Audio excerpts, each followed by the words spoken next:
Hello friends, welcome to Vrindavan P C world. അപ്പോൾ assistant സെയിൽസ്മാനുമായിട്ട് ബന്ധപ്പെട്ടൊരു വീഡിയോ ആണ് ലാസ്റ്റ് ഞാൻ ചെയ്തത്. അതിൻ്റെ പ്രൊഫൈൽ മെസ്സേജസ് ഒക്കെ വന്നു തുടങ്ങി എന്ന് പറഞ്ഞിട്ട്. അപ്പോൾ കഴിഞ്ഞ വീഡിയോയിൽ ഞാൻ കുറേ കമൻറ്റ്സ് കണ്ടു, മാർക്കും കട്ട് ഓഫ് ഒക്കെ ചോദിച്ചിട്ട് എനിക്കതിന് റിപ്ലൈ ഒന്നും കൊടുക്കാൻ സാധിച്ചില്ല. കാരണം പനിയായിരുന്നു, ജലദോഷമുണ്ട്. ഇപ്പോഴും ഫുള്ളി അങ്ങോട്ട് സെറ്റായിട്ടില്ല. നമുക്ക് എൻ്റെ സൗണ്ട് കേട്ടാൽ മനസ്സിലാകും.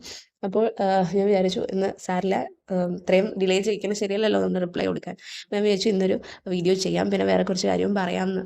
ഓക്കെ, അപ്പോൾ ആദ്യമേ പറയട്ടെ, ഈ അസിസ്റ്റൻറ്റ് സെയിൽസ്മാൻ്റെ മലപ്പുറം, തൃശ്ശൂർ, പത്തനംതിട്ട, കോഴിക്കോട് ഇത്രയും ജില്ലകളിൽ ഓപ്റ്റ് ചെയ്ത് പരീക്ഷ എഴുതിയവർക്കാണ് പ്രൊഫൈൽ മെസ്സേജ് വന്നിട്ടുള്ളത്. അപ്പോൾ അതിൻ്റെ കട്ട് ഓഫിനെ കുറിച്ച് പറയാനാണെങ്കിൽ അത് ഓരോ ഇതിനനുസരിച്ചിരിക്കും, ഓരോ ഡിസ്ട്രിക്റ്റിനനുസരിച്ചിരിക്കും. പിന്നെ ഓരോ കുട്ടികൾ പറയുന്നത് അനുസരിച്ചിട്ടാണ് ആക്ച്വലി എത്രയാണ് ഓപ്പൺ കാറ്റഗറിക്ക് പോയത്, മിനിമം ഏറ്റവും പോയേക്കണം. അതുപോലെ തന്നെ ബാക്കിയുള്ള റിസർവേഷൻ കാറ്റഗറീസിൽ നമുക്ക് കൃത്യമായിട്ട് എനിക്ക് അറിയില്ല കേട്ടോ. കട്ട് ഓഫ് ഓരോരുത്തരും ഓരോന്ന് പറയുന്നുണ്ട്. എനിവേസ് നമുക്ക് ഷോർട്ട് ലിസ്റ്റ് വരുമ്പോൾ മനസ്സിലാകും കട്ട് ഓഫ് എത്രയാണ് എന്നുള്ളത്. ഓക്കെ, പിന്നെ നമുക്കറിയില്ല സപ്ലിമെൻ്ററി ലിസ്റ്റിലും മെയിൻ ലിസ്റ്റിലും ഉള്ളവർക്ക് പ്രൊഫൈൽ മെസ്സേജ് പോകും. ഓക്കെ, നമുക്ക് ഫൈനൽ ലിസ്റ്റ് ഷോർട്ട് ലിസ്റ്റ് വരുമ്പോഴേ പറയാൻ സാധിക്കുകയുള്ളൂ. അപ്പോൾ ഇതിലിപ്പോൾ സർട്ടിഫിക്കറ്റ് അപ്ലോഡ് ചെയ്യുന്നതിനെ കുറിച്ച് എന്തോ ഞാനൊരു കമൻറ്റ് കണ്ടിട്ടുണ്ടായിരുന്നു. അത് ആക്ച്വലി നമുക്ക് പ്രൊഫൈൽ മെസ്സേജ് വരുമ്പോൾ അതിൽ ഏത് കാറ്റഗറിയിലാണോ നമ്മൾ പെടുന്നത് അത് ഇന്ന അനക്ഷർ വെച്ചിട്ട് എന്നുള്ള രീതിയിൽ കാണും. അപ്പോൾ നിങ്ങളുടെ എങ്ങനെയാണ് നിങ്ങളുടെ കാറ്റഗറിയിൽ അങ്ങനെ പറഞ്ഞിട്ടുണ്ടോ ഇന്ന അനക്ഷറിനെ ബേസ് ചെയ്തിട്ടുള്ള ഇതാണ് ഡോക്യുമെൻ്റാണ് അപ്ലോഡ് ചെയ്യേണ്ടത് എന്നുള്ളത് പറഞ്ഞിട്ടുണ്ടെങ്കിൽ ആ ഫോർമാറ്റിൽ നമ്മൾ ചെയ്യിച്ചെടുക്കണം. ഓക്കെ, എന്നിട്ടാണ് അത് അപ്ലോഡ് ചെയ്യേണ്ടത് കേട്ടോ. ഞാൻ അങ്ങനെയാണ് ചെയ്തത്. അപ്പോൾ ഡേറ്റ് ഉള്ളവരിപ്പോൾ മലപ്പുറമൊക്കെ ഇന്നലെയാണെന്ന് തോന്നുന്നു വന്നത്. അപ്പോൾ ഡേറ്റ് ഉണ്ട്, അതായത് ഇത്ര ഡേറ്റിനുള്ളിൽ എന്നുള്ളതുണ്ടെങ്കിൽ ഇത്രയും പെട്ടെന്ന് ചെയ്യുക. കാരണം ഇലക്ഷനൊക്കെയാണ്, അപ്പോൾ ഓഫീസേഴ്സൊക്കെ എന്താണ് അവരുടേതായ മീറ്റിങ്സും മറ്റു കാര്യങ്ങൾക്കൊക്കെ പോകും.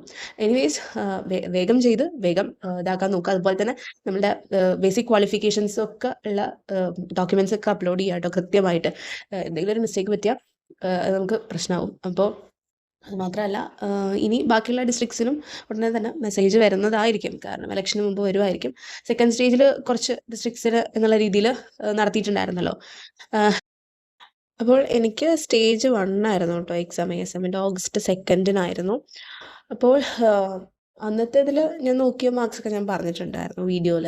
പിന്നെ ഇതിൻ്റെ ഫൈനൽ ആൻസർ കീ വന്നത് ആക്ച്വലി സെക്രട്ടേറിയറ്റ് അസിസ്റ്റൻ്റ് മെയിൻസ് എക്സാമിൻ്റെ 2-3 ദിവസം മുൻപ് കണ്ടു കേട്ടോ. അപ്പോൾ ആ പ്രിപ്പറേഷൻസിൻ്റെ ഇടയിലാണ് ഇത് വന്നത്. അപ്പോൾ ഇത് പഠിക്കുന്നതിൻ്റെ തിരക്കിൻ്റെ ഇടയിൽ ഞാൻ ജസ്റ്റ് ഒരു റഫ് കാൽക്കുലേഷനാണ് നടത്തിയത്. വേഗം ഡിലീഷൻസ് ചെയ്താൽ നോക്കി റഫ് കാൽക്കുലേഷനാണ്. എൻ്റെ ഓർമ്മ ശരിയാണെങ്കിൽ അത് 72 ആണ് എന്നുള്ളതാണ് എൻ്റെ ഒരു ഓർമ്മയിൽ. ഇനി നമുക്ക് ഫൈനൽ വരുമ്പോൾ നോക്കാം എങ്ങനെയാണ് കട്ട് ഓഫ് എത്രയാണ്. ഷോർട്ട് ലിസ്റ്റ് വരുമ്പോൾ കട്ട് ഓഫ് എത്രയാണെന്ന് നമ്മൾ അറിയും. ബാക്കിയുള്ളതൊക്കെ അതിന് ശേഷമേ അറിയുള്ളൂ കേട്ടോ. അപ്പോൾ ഇതാണ് അതിനെക്കുറിച്ചുള്ള കാര്യങ്ങൾ പറയാനുള്ളത്. പിന്നെ നിങ്ങൾ അറിഞ്ഞു കാണും, യൂണിവേഴ്സിറ്റി അസിസ്റ്റൻറ്റിൻ്റെയും നോട്ടിഫിക്കേഷൻ ഉടനെ വരാൻ പോവുകയാണ്. നവംബർ 28 തൊട്ടാണ് ശരിക്കും അപ്ലൈ ചെയ്യാൻ പറ്റുക. ഡിസംബർ 31 വരെയും കണ്ടാണ് ലാസ്റ്റ് ഡേറ്റ്. അപ്പോൾ നല്ലൊരു അവസരമാണ് കേട്ടോ. ഡിഗ്രി ക്വാളിഫിക്കേഷനുള്ള ഒരാളാണ് നിങ്ങളെങ്കിൽ തീർച്ചയായിട്ടും നിങ്ങൾക്കത് പഠിച്ചെടുക്കാൻ പറ്റും. പ്രിലിംസ് ഈസി ആയിട്ട് പാസ്സാൻ പറ്റും. മെയിൻസും അത്ര ടഫായിട്ടുള്ള ഒരു സംഭവമല്ല യൂണിവേഴ്സിറ്റി അസിസ്റ്റൻറ്റിൻ്റെ. കഴിഞ്ഞ പ്രാവശ്യത്തെ കട്ട് ഓഫ് തന്നെ 57 സംതിങ്ങോ അങ്ങനെ എന്തോ ആയിരുന്നു. അപ്പോൾ അത്യാവശ്യം നല്ല രീതിയിൽ പഠിച്ചാൽ ഉറപ്പായിട്ട് നിങ്ങൾക്ക് ഈ ഒരു ജോലി കിട്ടും. ഓക്കെ, അപ്പോൾ ഇത് മാത്രമല്ല, പിന്നെ കമ്പനി ബോർഡ് അസിസ്റ്റൻറ്റിൻ്റെ 2 കാറ്റഗറീസിലുണ്ടായിരുന്നു. അതൊക്കെ നിങ്ങൾ അപ്ലൈ ചെയ്ത് കാണുമെന്ന് വിശ്വസിക്കുന്നു. അപ്പോൾ ഡിഗ്രി ഫോക്കസ് ചെയ്യുന്നവർ തീർച്ചയായിട്ടും ഡിഗ്രി ബേസിസിലുള്ള കാര്യങ്ങൾ ഇപ്പോഴേ പഠിച്ചു തുടങ്ങുക. കാരണം ന്യൂ സിലബസിൽ കുറച്ച് മാറ്റങ്ങൾ വന്നിട്ടുണ്ട്. അപ്പോൾ അതനുസരിച്ച് കൃത്യമായിട്ട് ചിട്ടയോടുകൂടി തന്നെ പഠിക്കുക. പഠിക്കുമ്പോൾ മെയിൻസ് ആസ്പെക്റ്റിൽ നിന്ന് പഠിച്ചു കഴിഞ്ഞാൽ നമുക്ക് അതിന് വേണ്ടി ഒരു സെപ്പറേറ്റ് പ്രിപ്പറേഷൻ, എന്തെങ്കിലും സ്പെഷ്യൽ ടോപ്പിക്ക് വന്നാൽ മാത്രമേ നമുക്ക് ചെയ്യേണ്ടി വരുള്ളൂ. ഓക്കെ, എന്തായാലും ഇപ്പോൾ നമുക്ക് സമയമുണ്ട്. ആ സമയം അഡ്ജസ്റ്റ് ചെയ്ത് പഠിക്കാൻ ശ്രമിച്ചു കഴിഞ്ഞാൽ തീർച്ചയായിട്ടും നിങ്ങൾക്ക് ലഭിക്കും. പിന്നെ എനിക്ക് പറയാനുള്ളത്, ഡിഗ്രി ആണെങ്കിൽ കൂടി SCERTയുടെ റെലവൻസ് കൂടി വരിക കേട്ടോ. ഡിഗ്രി ആണെങ്കിലും ശരി, 10th ലെവലാണെങ്കിലും ഇനിയിപ്പോൾ LGS ലെവലിലുള്ളതാണെങ്കിലും 5 തൊട്ട് 10 വരെയുള്ള ഓൾഡ് SCERTയും നോക്കുന്നത് നല്ലതാണ്. പിന്നെ ന്യൂ SCERT അതെ കുറേയധികം അഡീഷണൽ ഫാക്ട്സ് അതിലുണ്ട്. ബേസിക്കലി സോഷ്യൽ സയൻസും ബേസിക് സയൻസും ആണ് അവർ കൂടുതൽ ചോദിക്കുന്നത് ഇതിൽ നിന്ന്. അപ്പോൾ ഡിഗ്രി ലെവലിലുള്ള ഈ SCERT തന്നെ ചോദിച്ചിട്ടുണ്ട്, അതും ചെറിയ ക്ലാസ്സിൽ നിന്ന്.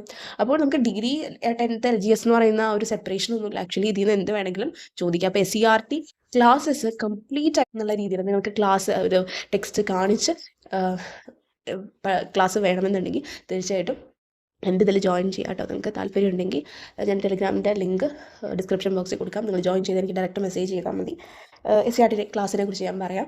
നമ്മൾ കട്ട് ചെയ്ത് സാവധാനം എക്സ്ട്രാ ഫാക്ട്സും കൂടെ പറഞ്ഞിട്ടാണ് കേട്ടോ എടുക്കുന്നത്. ഓരോ സബ്ജക്ട്സും വേണ്ടത് ഡീറ്റെയിൽ ആയിട്ട് PYQ ഒക്കെ അനലൈസ് ചെയ്തിട്ടാണ് ഞാൻ ക്ലാസ് എടുക്കുന്നത് കേട്ടോ. നമ്മൾ ആ ഒരു ഓർഡറിൽ സിസ്റ്റമാറ്റിക് ആയിട്ടാണ് പോകുന്നത്. വേണ്ടത് മാത്രം SCERT കണ്ടന്റിൽ ഫോക്കസ് ചെയ്തിട്ടാണ് പഠിക്കുന്നത്. അതിനുശേഷം ഇതെല്ലാം കഴിഞ്ഞിട്ടാണ് ഒരു ടെസ്റ്റ് സീരീസ് ഒക്കെ നമ്മൾ പിന്നെ SCERTക്ക് വേണ്ടി ചെയ്യാം.